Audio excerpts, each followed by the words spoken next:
Today, President Biden made it clear he holds Iran responsible for the drone attack that killed 3 U.S. soldiers at a base in Jordan. Yes. What's your message? Iran responsible for the death of those 3 Americans? I do hold them responsible in the sense that they're supplying the weapons to the people who did it. We'll have that discussion. Along with the soldier deaths, more than 40 other service members were injured following an uncrewed aerial system attack at a military base near the Syrian border. Officials say U.S. forces may have mistaken an enemy drone for an American one, letting it pass unchallenged into the desert base. The 3 soldiers killed are Sergeant William Rivers, Specialist Kennedy Sanders, and Specialist Breonna Moffett, all from Georgia. Late today, the U.S. Army Reserve announced the posthumous promotion of Specialist Kennedy Sanders and Specialist Breonna Moffett to the rank of sergeant in recognition of their exceptional courage, dedication, and leadership. Joining me now are Francine and Purcell Moffett, the parents of Sergeant Breonna Moffett. Francine and Purcell Moffett, thank you both for being here, and my deepest condolences and condolences on behalf of the show. I want to start. Of course. Let me start with you, Francine. So I know from my producer looking at your background that you actually were the first woman in your family to join the United States military. You served as well, and your daughter was the second. Tell us about your daughter and what inspired her, other than yourself, to serve.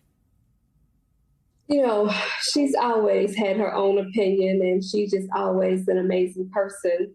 You know, she was in the ROTC in high school, and her mentors was, you know, Sergeant Jefferson and Colonel Bastide, and she always looked up to them too as well, as, you know, mentor, and wanted to inspire to go into the military as well, with them being her mentor.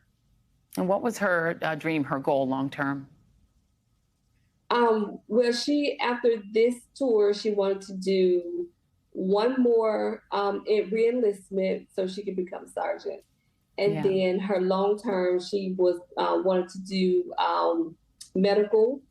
She wanted to go into the medical field, and she also wanted to do real estate part-time. Yeah. And Dad, Mr. Purcell, can you tell us something that you would want the world to know about your daughter? That she was a great person. She was kind. She loved music. She really loved music. That's why I would want people to know that she loved music. She really liked drums. Yeah. Let me ask you, Mrs. Moffett, and I hate to bring this to you, but a congressman from your state, Marjorie Taylor Greene, and I apologize for even having to ask you this question, but she is trying to speak for your daughter and saying that your daughter and the other 2 brave troops who died would have preferred to be at the southern border rather than doing what they're doing. What is your response to that?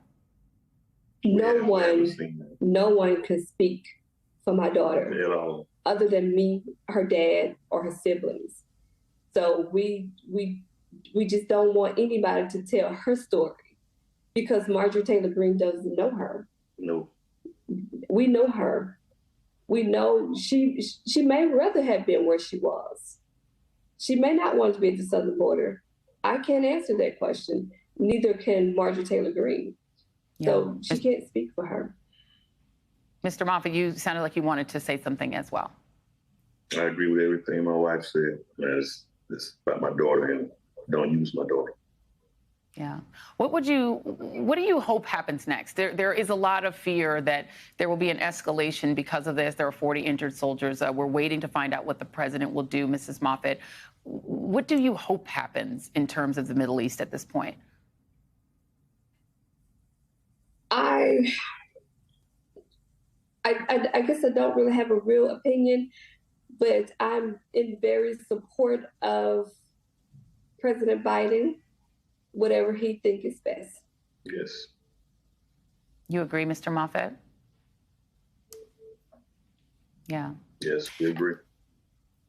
And I'll just ask you, Mrs. Moffett, in addition to that, I mean, there is this thing where, you know, people like your daughter and the other two troops, you know, they represent what the force is, you know, brave young people, disproportionately Black and brown, who are serving their country, who love their service.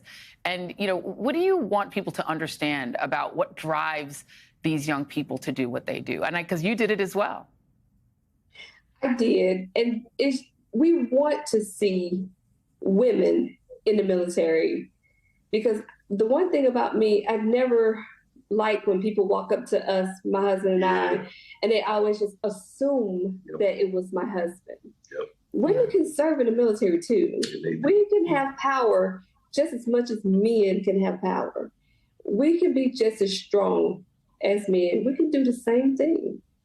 Yeah. And so just let them know that brown women, we are resilient. We can serve as well. We're all the same, period. Indeed. And we are all so proud of your daughter, of your family, of your service. And we're so sorry for your sacrifice. But thank you for your service, Mrs. Moffitt. Thank you both for being here tonight. And God bless you, and our condolences. Thank you so much. Thank you. Thank you.